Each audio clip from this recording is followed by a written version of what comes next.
రాష్ట్రంలో కురుస్తున్న భారీ వర్షాల నేపథ్యంలో మంత్రి సీతక్క ములుగు జిల్లాలో పర్యటించారు. గురువారం పసరా తాడ్వాయి మధ్య ఉన్న గుండ్లవాగు, జలగల వంచ వాగుల వరద ఉధృతిని పరిశీలించారు. ఈ సందర్భంగా మంత్రి సీతక్క ప్రజల భద్రతకు అత్యధిక ప్రాధాన్యతనిస్తూ కీలక ఆదేశాలు జారీ చేశారు.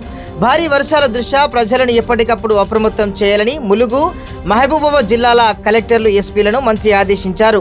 గ్రామ కార్యదర్శులు తమ పరిధిలోని శిథిలావస్థలో ఉన్న ఇళ్లను గుర్తించి అందులో నివసించే వారిని వెంటనే సురక్షిత ప్రాంతాలకు తరలించేటట్లు ఏర్పాట్లు చేయాలని సూచించారు. జిల్లా కలెక్టర్, ఎస్పీ, ఇతర కింది స్థాయి అధికారులు ఈ ప్రక్రియను పర్యవేక్షించాలని మంత్రి సీతక్క స్పష్టం చేశారు.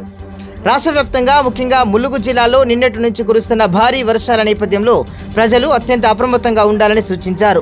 లోతట్టు ప్రాంతాల ప్రజలు జాగ్రత్తలు పాటించాలని ఆమె కోరారు.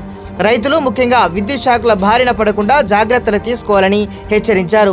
వాగులు, వంకలు పొంగి పొర్లుతున్నందున ప్రజలు వాటి దగ్గరకు వెళ్లవద్దని, మత్స్యకారులు చేపల వేటకు వెళ్తే ప్రమాదాలు జరిగే అవకాశం ఉన్నందున అప్రమత్తంగా ఉండాలని సూచించారు.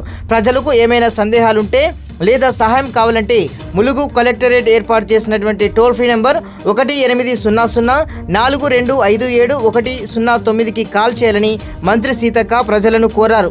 ఈ కార్యక్రమంలో జిల్లా గ్రంథాలయ సంస్థ chairman Banothu Ravichander, market committee chairman Rega కళ్యాణితో పాటు ఇతర ప్రజాప్రతినిధులు, అధికారులు పాల్గొన్నారు.